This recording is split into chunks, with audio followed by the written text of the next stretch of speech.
What's something people don't know about coral reefs? They provide homes for 25% of marine species and are worth trillions annually, but they're in trouble. Since April 2024, record-high ocean temperatures have triggered the fourth global coral bleaching event. This event spans 74 countries, affecting 77% of the world's coral reefs. When corals bleach, they lose their vibrant colors and become vulnerable to diseases. In places like the Great Barrier Reef, up to 95% of some coral species have died. Reefs are vital for marine life and coastal economies, generating trillions in goods and services annually. The clock is ticking, and experts urge immediate climate action to save these underwater treasures. We must act now to protect our oceans and the life they sustain. The US Secretary of Defense has reiterated concerns that China may attempt a military move on Taiwan before 2027. In response, the US and its Indo-Pacific allies, including Australia and Japan, have ramped up joint military drills and intelligence coordination in the region. But what does this have to do with coral bleaching? The degradation of coral reefs is not just an environmental issue, it also has far-reaching geopolitical consequences.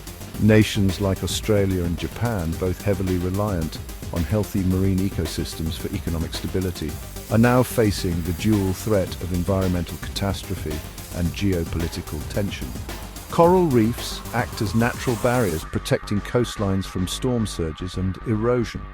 As these natural defenses weaken, coastal communities become more vulnerable, potentially leading to increased displacement and economic instability. This in turn can exacerbate regional tensions and strain international relations.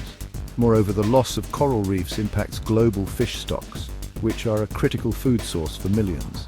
This scarcity can lead to increased competition and conflict over remaining resources, further destabilizing already tense regions. In summary, the health of our coral reefs is intrinsically linked to global security. As we face the looming threat of geopolitical conflict, it's crucial to recognize that environmental stewardship and climate action are integral to maintaining peace and stability in our world.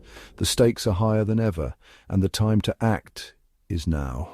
For the fourth year in a row, the Atlantic hurricane season has started as of June 1st without a named storm. While that may seem like a calm start, meteorologists warn this could signal an intensely active season later, fueled by abnormally warm Atlantic waters.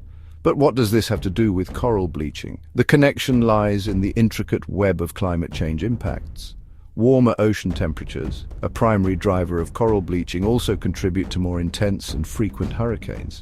Coral reefs act as natural buffers, absorbing wave energy and reducing the impact of storm surges on coastal communities. As these reefs degrade, their protective capabilities diminish, leaving coastlines more exposed to the devastating effects of hurricanes. The economic costs can be staggering, with damage to infrastructure, loss of tourism revenue, and disruption of local economies. Furthermore, the loss of coral reefs affects fisheries, which are vital for food security and livelihoods in many coastal regions. As fish stocks decline, communities become more vulnerable to economic instability, creating a cycle of hardship and increased susceptibility to natural disasters. In essence, the health of our coral reefs is not just an environmental concern, but a critical factor in our ability to withstand and recover from natural disasters. The stakes are high, and the interconnected nature of these issues underscores the urgency of addressing coral bleaching and climate change comprehensively. The time to act is now, for the sake of our environment, our economies, and our future.